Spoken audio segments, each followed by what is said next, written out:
Which parent were you raised by? I was raised by my great-grandma. Oh, your great-grandmother. Mm-hmm.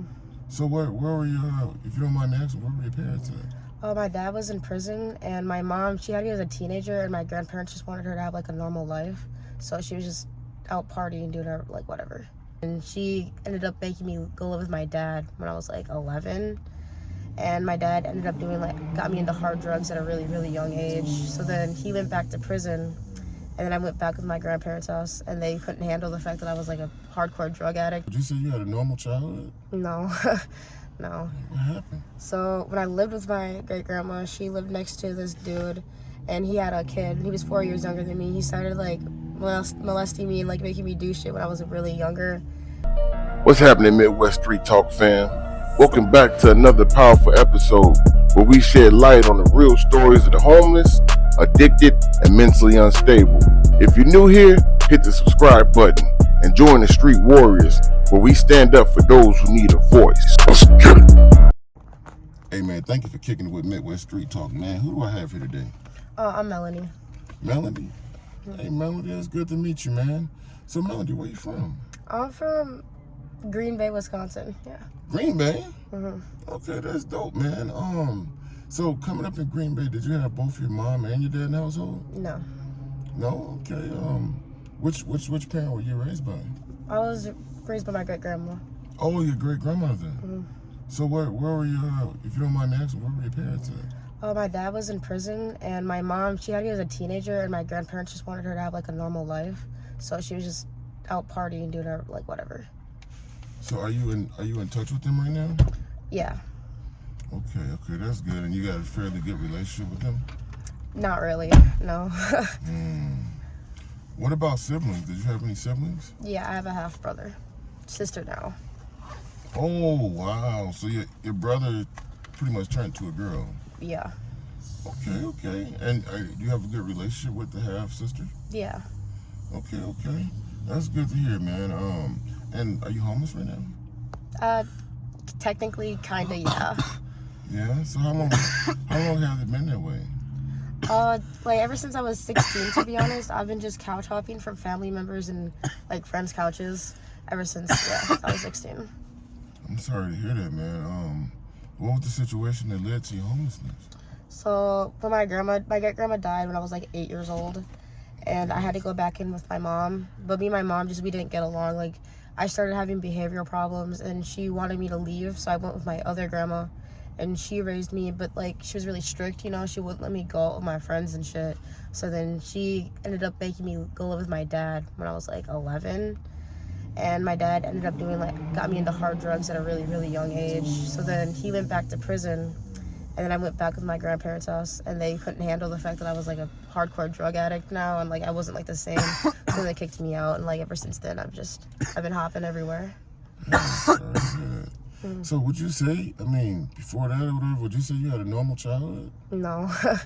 No. What happened? So when I lived with my great-grandma, she lived next to this dude, and he had a kid. He was 4 years younger than me. He started, like, molesting me and, like, making me do shit when I was really younger.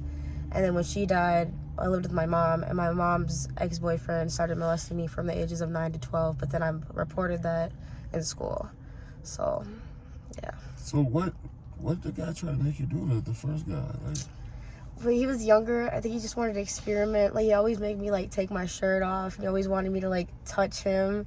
Like, and he always wanted to touch me and experiment, like, kind of my insides a little bit. Oh, how long did that go on? I went on I started off when I was, like, 2 or 3 years old until I was, like, 10. So, like, 9 years. So was he reported? Did you tell someone? My mom found out because she went through my iPad. I got Messenger, and he would message me on Messenger. And she just told his dad and stopped contact. She didn't want to get the police involved because she was, like, friends with her dad. So he kind of groomed you. You didn't really know what was going on, and yeah, I had no idea. For you probably thought it was like a relationship. Yeah, that's what I thought. But it was really confusing because he was so mean to me, like, outside, like, that place. It was horrible. He was so mean to me, but, like, when we were together, he'd acted like, I don't know, I was the only one or some shit. Man, I'm sorry to hear that. And then later on with the second person, you said You told the school? Yeah. So what happened was, he like started doing it to me when I was 9. It wasn't as bad first. First it was like, you know, just cuddling or whatever.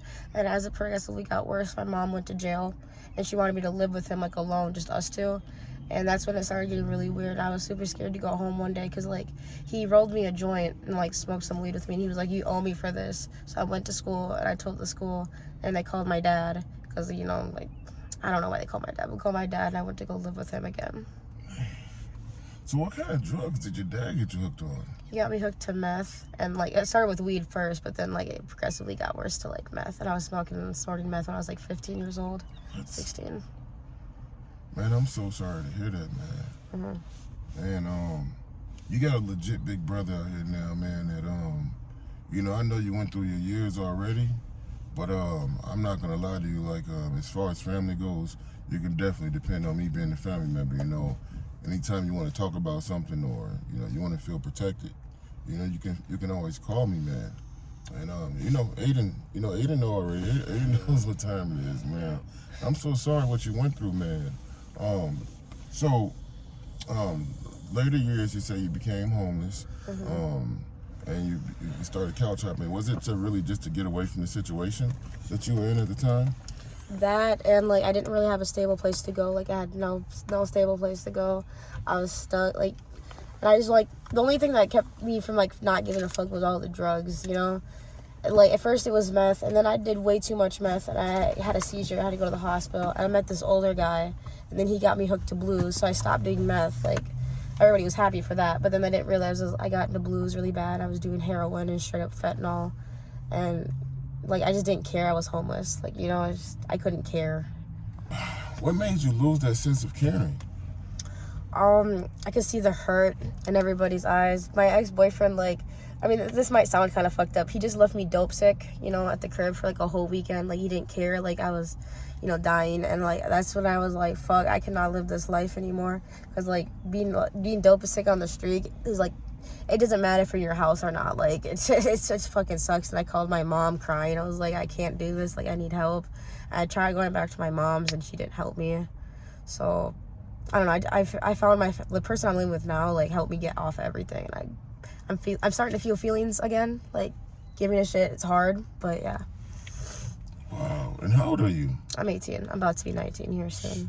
When you ain't turn 19? At the end of the year. So. Okay, happy early birthday if I don't get a chance to see you, but Thank you. Man, you're 18 years old. You've been through, like, a lot of stuff, man. You know, and I want you to be encouraged, man, because sometimes we go through the stuff we, like, even with Aiden's story, I don't mean to mix them up, but we go through everything we went through because later on in life, God uses you to help other people. And it sucks that we, you know, because I've been through some hell too. And it sucks to go through what you've been through, but look at it like your misery becomes your ministry. Everything that you were miserable about now helps you to help other people. It's weird because I tell people, like, I'm kind of happy that I became a drug addict. I know that sounds weird, but, like, it gave me a whole new perspective. Like, you can't really understand that whole life unless you're actually, like, a part of it, as weird as that sounds. So I'm happy because, like, now I can really put myself in other people's shoes. Not just addicts, of course, like, anybody. Like, it makes it a lot more easier. It gave me a whole nother, like, set of eyes. That's exactly what I'm talking about. That's dope. So how do you feel, like, are you like struggling or battling with any drugs now? No, not really, no. Not really. Like, now it's just like you're in control. Yeah. Okay, but then how do you feel about people that are like this close to you? Do you feel like you, like you said, you understand them and you can help them in ways? I understand them. You can't really help somebody that doesn't want to help themselves. Okay. So I try to be as supportive as I can. I'm not gonna judge somebody like one of my friends were to relapse. I'd probably be pretty fucking pissed, but I'm not gonna sit there and bash on them and judge them for it, because, like, I understand. Like, I understand. Man, that's dope, man. So what kind of job are you looking to get? Because I mean, I heard what you said earlier, but it's like I'm feeling something else. What is your ideal job? Well, before I got in trouble, I wanted to be a nurse because I wanted to help people, but I also don't like blood and shit. Like, that shit just grosses the fuck out of me. But like my cousin, I love doing her makeup because after I do it, like, she can't stop smiling. Like, she feels good about herself. And I like making people feel good. I'm actually really good at like doing people's hair and makeup, so I want to like look into cosmetology. Dude, yeah, she's really good at doing this shit. Man, so your misery that, you know, you felt miserable, so now you want to turn it around and make people smile. Yeah. That's a dope, man. You're a dope individual, man. So, what is it looking like with, like, as far as the relationship moving forward with, like, your parents? Like, how's that looking for you? Like, My dad, I'm kind of scared to like continue like a relationship just because he's the type of person that won't change. Like, he calls me from prison, he'll tell us about all the times we got geeked up together and all these stories, like, you know. And my mother is just, she's bipolar and two-faced, and it's, maybe if I get just a little older and prove to her that I'm good on my own, we can start talking again. But like right now, it's just, I don't know. I'm trying to not really keep them in my life. I am, but I'm not. yeah, I heard that, man. You gotta feed some people with that 10-foot spoon. Mm-hmm. And you know, hearing the kind of guy your dad still is, like, I was hoping to hear maybe he changed. You definitely gotta keep him, you know, in a 10-foot spoon. So is he free right now? Is he incarcerated or? He's incarcerated. He's in prison. He has the Red Granite prison. Wow, how much more time do you have? He gets out just 2 days for my birthday in December. Oh wow, that's crazy. All right, well, we already know what to do with that situation. So you are looking forward to you know, getting this job and going half and half with Aiden as far as staying at his mom's house or whatever. Yeah. Okay, that sounds like a dope idea. So for now, what's your, like, where do you want to work in the meantime, between time, until you know? I really like retail. Like, I worked at fast food places all my life. I was even a manager at A&W. Like, I just can't do that anymore. I just can't. I'd rather work at like Kohl's or some shit, you know, like a retail job.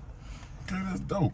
I want to try to help you with your resume or something to get you there. But in the meantime, have you even looked at a cosmetology school? Yes, Fox, the technical school over here, they have actual classes for it too. So, and I'm part of the United Tribe, and they'll pay for some of it. So that just like works out like perfectly. Huh? Wait, you Native American? Yeah. What? Yeah. Wait. Oh my God. Yeah. She has blonde hair and blue eyes, guys. Wait, well, red hair and blue eyes.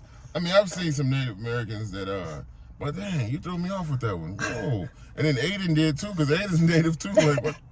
Scoop on you ever jogging, eh? But like, Yo, they're that's white for real. That's dope. It's like caramel skin, dude. Well, yeah, I know you guys. I mean, then now that I look at your features, it's like not even your features say. Well, I just, you know, I don't know. I guess I'm a little racist, maybe. No, I'm not. I'm just joking. Like, I don't know. I'm still learning how to see people different. Like, I lived in Florida for years, and it was like, it was a woman, your complexion, at one of my jobs, and she came and spoke to me with my she had a black accent, and come to find out she was Cape Verdean. She wasn't even Caucasian. She was like she's an African woman. So I was like, you know, I'm still learning. I'm in there. But yeah, that's dope, man. So man, I wanna take you guys' goals, man, and you know, kind of help you guys out with them. Like I said, I want to help build you a resume. I want to help Aiden to get into Renard Morris's class, because Renard Morris is going to help him with the construction and direction he want to go there. And then, well, you guys stay in touch with me, man, so we can be able to we can do something later on.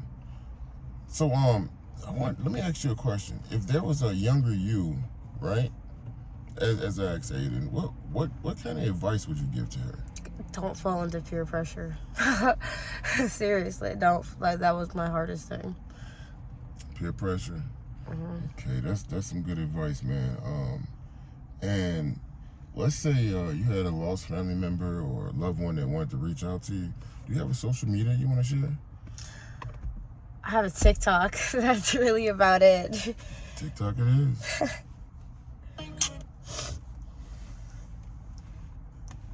Okay, and that's your TikTok there.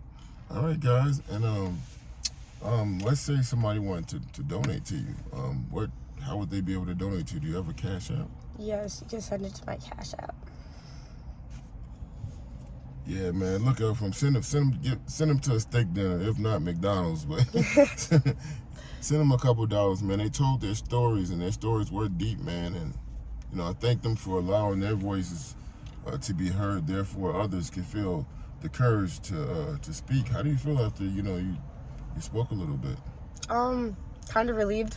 Yeah. Relieved? I don't really talk about my full story that much, so. Man, feel free. Like I said, I am a licensed trauma counselor as well now, so feel free to call me anytime off camera, of course, and then speak anytime you want. And anytime you guys want to converse together, and you guys are having a little bit of a spat and you need a mediator, you can always call me. I got your back, guys. Sometimes we can't see the things clear when it's like it's too it's emotional and feelings are raised, but I got you guys' back, okay? Okay. So for those who want to know, who should they subscribe to? You. What's your thing? Midwest Street Talk? Midwest Street Talk. And like this video for real. All right, okay. And she said she's going to spam it and they're going to share the video. And right about now, the music comes on. So let me see a dance. Let me see a little dance. Yeah. Hey, Melody, thank you for your interview, man. You're wonderful. Thank you. Mac Double.